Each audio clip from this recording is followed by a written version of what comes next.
एक बड़ी खबर और आ रही है, आपको ये भी बता देते हैं, ब्रिटिश बेस का इस्तेमाल अब अमेरिका कर सकता है। आपको याद हो, मध्य पूर्व एशियाई देशों में अक्सर नाटो का हमला हुआ है अमेरिका के नेतृत्व में, जब नाटो फोर्स आगे बढ़ी है। तो अब अमेरिका के अनुरोध पर ब्रिटेन ने यह स्वीकार कर लिया है कि खाड़ी देशों में जहां पर ब्रिटेन के सैन्य बेस हैं, अमेरिका अब उसका इस्तेमाल कर सकता है। फिर चाहे वो उसका नेवल बेस हो, कमांड सिस्टम हो, हेडक्वार्टर हो, इंटेलिजेंस नेटवर्क हो, और इसी के साथ साथ उसकी एयरफोर्स हो, और साथ ही मिलिट्री। हालांकि बूट्स ऑन द ग्राउंड जिसको हम कहते हैं, फोर्स क्या ईरान में घुसेगी, अभी तक इसकी स्थिति तय नहीं है, लेकिन युद्ध लंबा होने वाला है और युद्ध के बारे में कहा जाता है कि इसकी परिकल्पना नहीं कर सकते कि इसकी अगली तस्वीर क्या होगी। लेकिन अब मान के चलिए कि एक मिनी नाटो का फॉर्मेशन हो रहा है। ब्रिटेन ने अमेरिका के अनुरोध को मान लिया है, और खासकर कुवैत में, बहरीन में, जहां पर अब इसी के साथ देखिए कौन आ गए, अमेरिका के साथ ब्रिटेन, फ्रांस, जर्मनी, 3 देश, वो नाटो के सबसे ताकतवर देश। इस बीच फ्रांस ने ईस्टर्न मेडिटेरेनियन में अपना एक बड़ा बेड़ा भेज दिया है, एयरक्राफ्ट कैरियर भेज दिया है, और अब अमेरिका के साथ देने के लिए फ्रांस, जर्मनी, ब्रिटेन तैयार हैं। सीधा सा मतलब यह है कि नाटो के 4 पावरफुल देश अगर आपके साथ आकर के खड़े हो रहे हैं, तो उनके पास इंटेलिजेंस शेयरिंग है, उनके पास सबसे ताकतवर वायुसेना है, सबसे ताकतवर नेवल फ्लीट है, और उसी के साथ साथ फायर पावर है। यानी ईरान को अब कई ओर से घेरने की कोशिश की जाएगी। मेडिटेरेनियन के साथ साथ क्या अब ये स्ट्रेट ऑफ हॉर्मुज की ओर भी नेवी को मूवमेंट होगा? तो अमेरिका के साथ अब 4 बड़े देश और ईरान पर हमले के लिए तैयार हैं। हालांकि ये जॉइंट ऑपरेशन में क्या उन हमलों में भी इनकी प्रत्यक्ष भूमिका होगी, इस पर अभी स्पष्ट जानकारी नहीं है, और इसीलिए इस पर नजर बनी हुई है। लेकिन ईरान को घेरने के लिए एक बड़ा दायरा बन रहा है पश्चिमी देशों का। अमेरिका, जर्मनी, फ्रांस और ब्रिटेन अब वो एक दूसरे के साथ नेटवर्क साझा करेंगे, एक दूसरे के एसेट साझा करेंगे। बड़ी खबर, ईरान पर हमले कि जो तीव्रता है, जो मैग्नीट्यूड है, जो एस्केलेशन है, वो लगातार बढ़ता जाएगा। तस्वीरें में हम आपको दिखा रहे हैं कि कैसे किन इलाकों में जब हमला हुआ है। ये देखिए, बहरीन में मिलिट्री बेस को निशाना बनाया गया, खासकर नेवी का जो बहुत बड़ा बेस है बहरीन में अमेरिका का, जहां पर उसके बैटलशिप भी तैयार हैं, उसके डिस्ट्रॉयर भी वहां पर तैनात हैं, और उसी के साथ साथ control, command, aerial networking system भी। वॉशिंगटन से रोहित शर्मा हमारे साथ जुड़े हैं। रोहित, मुझे याद है नेटो का जब लड़ाई होती है, पूरे नेटो देश सामने आ जाते हैं। यहां एक मिनी नेटो का नेटवर्क तैयार हो रहा है क्या? फ्रांस, जर्मनी, ब्रिटेन, अमेरिका अब एक साथ खड़े हैं। क्या ये चारों देश प्रत्यक्ष रूप से अमेरिका पर हमला, ईरान पर हमला करेंगे? देखिए, जो ब्रिटेन है उनके भी बेस है वहां पे, तो वो अपनी प्रोटेक्शन के लिए वहां पे सिक्योरिटी बढ़ा रहे हैं। रॉयल एयरफोर्स ने एक ड्रोन को इंटरसेप्ट किया था, जिसकी जानकारी रिलीज की गई यूनाइटेड किंगडम द्वारा। और उसके बाद जहां तक फ्रांस का सवाल है, देखिए उनके भी सिटीजन्स हैं, उनकी भी शिप्स हैं नहीं, उस आप कह रहे रीजन हैं में। कि ब्रिटेन ने भी इंटरसेप्ट किया था, मतलब ब्रिटिश एयरबेस पर भी हमला हुआ है क्या? जी। और उसको इंटरसेप्ट किया ब्रिटेन ने एक रात को, कुछ 6 या 7 घंटे पहले। और ये तो कहां हुआ था, बहरीन, किस किस किस शहर में हुआ ये? That I will have to go and find out Ashutosh. लेकिन ठीक है। एक स्टेटमेंट आया था आरएएफ से, और उन्होंने कहा था कि हमने इंटरसेप्ट किया है एक ड्रोन को हमारे मिडिल ईस्ट के बेस पे। और उसके बाद, आई मीन अगेन, सो आपका जो लार्जर पॉइंट था, तो वहां पे आई थिंक फ्रांस के भी एसेट्स हैं, और उसको बचाने के लिए, उसको सुरक्षित रखने के लिए फ्रांस भी मूवमेंट कर रहा है। और बड़ी बात तो इसमें यही है कि जब भी इस तरह की कोई सिचुएशन आती है, तो हमने देखा है कि वेस्टर्न पावर्स एक साथ एकजुट हो जाती है, बहुत जल्दी हो जाती है।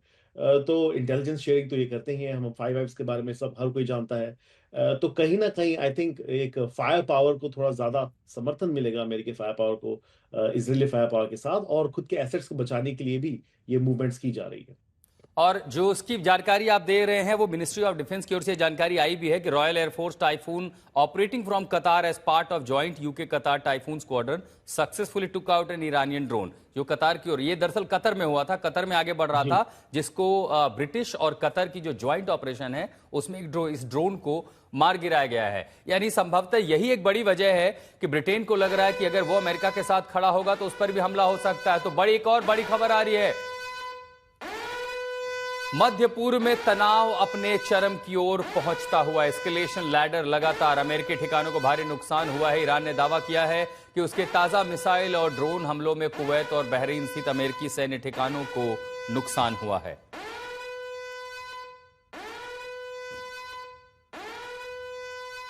ये ईरान का दावा है कि उसने अमेरिकी ठिकानों को नुकसान पहुंचाया, युद्धपोत लिंकन पर मिसाइलों से हमला किया है, 500 से ज्यादा लोग मारे गए। ईरान के अनुसार कुवैत का एक अमेरिकी बेस पूरी तरह निष्क्रिय हो गया, जबकि बहरीन बेस को गंभीर क्षति पहुंची है। साथ ही अमेरिकी विमान वाहक पोत यूएसएस अब्राहम लिंकन पर मिसाइल से हमला किए जाने की भी बात अमेरिका ने की है, लेकिन अमेरिका ने इन दावों को खारिज कर दिया है। अमेरिका ने इन तमाम दावों को खारिज किया है कि ना तो अब्राहम लिंकन पर हमला हुआ है, ना तो यूएसएस, और ना ही बहुत ज्यादा नुकसान हुआ है। रोहित शर्मा हमारे साथ बने हुए। रोहित, अभी तक जो संख्या है ट्रंप ने वो बताई है कि कुछ हानि हुई है, और मैं उनका स्पीच सुन रहा था, वो कह रहे थे कि ऐसा नहीं है कि आगे भी ये नहीं होगा। युद्ध की एक कीमत होती है, ये ईरान भी समझता है, ये पूरी दुनिया समझती है, और ट्रंप भी ये समझते हैं। वो कीमत अभी तक अमेरिका ने कितनी चुकाई है?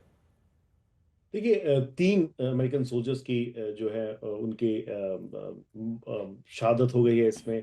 एंड उसके अलावा जितने भी जो फैक्ट्स जो ईरान अपने साथ लेके आ रहा है या बता रहा है, आई थिंक अमेरिका ने कोई भी किसी भी चीज पे कोई कमेंट नहीं दिया है। इनफैक्ट सेंटकॉम ने भी प्रेस रिलीज जारी किया है, उसमें कहा है कि हम फैक्ट चेक करते हैं कि ईरान जो है बेबुनियाद चीजें बोल रहा है या अपडेट्स दे रहा है, ऐसा कुछ भी नहीं है हुआ है। तो अभी तक अमेरिका की तरफ से सिर्फ 3 सोल्जर्स की जान जाने की खबर आई है, जिसे प्रेसिडेंट ट्रंप ने भी एक्नॉलेज किया है। जी। और इसके बाद मुझे ये भी लगता है इसमें एक और चीज ये होगी कि इवेंचुअली, क्योंकि फॉग ऑफ वॉर जिसे हम कहते हैं, उसमें बहुत सारी चीजें बदली जाती है, छुपाई जाती है, या कभी कभी बढ़ा चढ़ा के बताई जाती है। तो हमें देखना होगा इसमें एग्जैक्टली होता क्या है। लेकिन जहां तक अमेरिका का ट्रैक रिकॉर्ड रहा है, अगर इस तरह की कोई चीज होती है तो यूजुअली हमें 1-2 दिन में पता चल जाता है। लेकिन अभी तक ऐसी कोई खबर नहीं आई है, और ना ही अमेरिकन मीडिया ने किसी इस चीज की पुष्टि की है, जो एकदम नहीं, हॉक की तरह नजर। जिन शहरों में भी नुकसान होता, कम से कम उन देशों से भी जवाब जरूर आ जाता, कुछ ना कुछ जानकारी आती। लेकिन हर पल कैसे परिस्थितियां बदल रही हैं। अब इजराइल ने लेबनान पर हमला किया है। दक्षिणी लेबनान के हिजबुल्लाह के कई ठिकानों पर इजराइल का हमला हुआ है। वो इसलिए क्योंकि अब से 3 घंटे पहले हिजबुल्लाह की ओर से उत्तरी इजराइल पर मिसाइल दागी गई थी। यानी ईरान पर हमले के बाद हिजबुल्लाह उसके समर्थन में आया था, और हिजबुल्लाह ने इजराइल को निशाना बनाने की कोशिश की। तो दक्षिणी लेबनान में अब इजराइल ने हवाई हमले किए हैं, हिजबुल्लाह के ठिकानों पर हमले किए हैं। देखिए कैसे लग रहा था पहले ये लड़ाई सिर्फ अमेरिका, इजराइल और ईरान के बीच में है, लेकिन इसमें एंट्री होती है कतर की, कुवैत की, सऊदी की, यूएई की, वो देश जहां पर अमेरिकी सैन्य ठिकाने हैं। फिर इसमें एंट्री होती है ब्रिटेन की, जिसके ठिकाने पर ड्रोन इंटरसेप्ट किया, और अब उसके बाद एंट्री होती है फ्रांस और जर्मनी की, जो अब इस ऑपरेशन में प्रत्यक्ष या अप्रत्यक्ष रूप से सामने आए हैं। तो वहीं ईरान के साथ कौन आया है? हिजबुल्लाह। लेबनान से हमले किए गए हैं। वो हिजबुल्लाह जिसे लगभग 2 महीने लंबे चले युद्ध में इजराइल ने डिसमेंटल करने का दावा किया। तो लेबनान में अब हिजबुल्लाह के ठिकानों पर हमला किया गया। इस्माइल हानिया से लेकर के तमाम वो चेहरे जो हिजबुल्लाह का ऑपरेशन देखते थे, अब उनको निशाना बनाया गया। जब वो मारे गए तो ये लगा कि क्या खत्म हो चुका है, क्या हिजबुल्लाह पूरी तरह खत्म हो चुका है। लेकिन ये ताजा हमले बता रहे हैं कि हिजबुल्लाह अभी भी, उसके पास एम्युनिशन स्टॉक है, उसके पास अभी भी मिसाइलें हैं, और इसीलिए वो उत्तरी इजराइल को निशाना बनाने की कोशिश कर रहा है। खासकर गैलिली का इलाका हो, हाइफा पोर्ट हो, उसको निशाना बनाने की कोशिश की गई। और इस खबर पर अशरफ वानी हमारे सहयोगी हमारे साथ जुड़ रहे हैं। अशरफ, आखिरकार जिस बात की आशंका थी वो दिखाई पड़ गई, हिजबुल्लाह की एंट्री हो गई। लेकिन क्या हिजबुल्लाह के पास अब इतनी ताकत है, इतनी फायर पावर है कि वो इजराइल को व्यस्त कर दे एक दूसरे फ्रंट पर? बिल्कुल आशुतोष, आपने भी और मैंने भी वहां से रिपोर्टिंग की। हमें पता है कि हिजबुल्लाह की ताकत क्या है।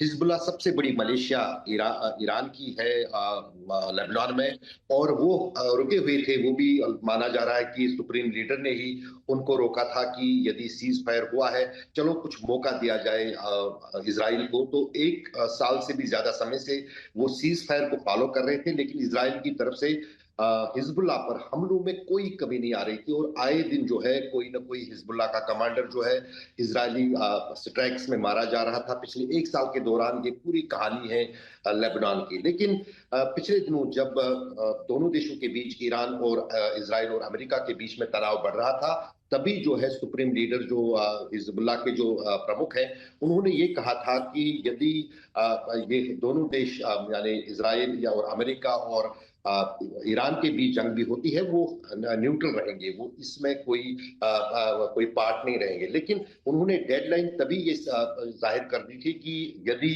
सुप्रीम लीडर का असिस्टेशन होता है या उन पर हमला होता है, तब वो जो है रेड लाइन क्रॉस हो जाएगी उनके लिए। तो जाहिर है कि न सिर्फ हिजबुल्लाह के लिए बल्कि साथ ही हुतीज ने ही कल ही घोषणा की थी कि वो अब हर इजरायली और अमेरिकी जहाज को जो है रेड सी में निशाना बनाएंगे, और साथ ही साथ जो है न सिर्फ हिजबुल्लाह और हुतीज बल्कि साथ ही साथ जो मलेशियाज खासतौर से इराक में है, ईरान के ईरानी मलेशियाज, वो भी एक्टिव हो गए हैं कल से ही। और आज रात भर जो है वो लगातार जो बेस यूएस का इराक में है उस पर हमले किए जा रहे हैं उनकी क्या तरफ से। यमन की भी एंट्री होगी इसमें? अशरफ वानी, आप देख रहे हैं क्या यमन से भी जानकारी मिल रही है? आपको रोक रहे एक और बड़ी खबर आ रही है इस समय। तो अब टेल अवीव में धमाकों की आवाज सुनाई पड़ी है। एक बार फिर से टेल अवीव लगातार जो कि ईरान के निशाने पर है, वहां पर धमाके की आवाज सुनाई पड़ी है। कई हिस्सों में सबसे पहले एयर सायरन बजा और उसके बाद धमाके की आवाज, यानी जहां जहां पर इंटरसेप्शन नहीं हो पाया है वहां मिसाइलें गिरी हैं। अब क्या वो रिहायशी इलाके थे या फिर मिलिट्री इंफ्रास्ट्रक्चर था, इसके बारे में जानकारी जैसे आएगी हम आपको भी बताएंगे। लेकिन फिलहाल टेल अवीव के कई हिस्सों में धमाकों की खबर।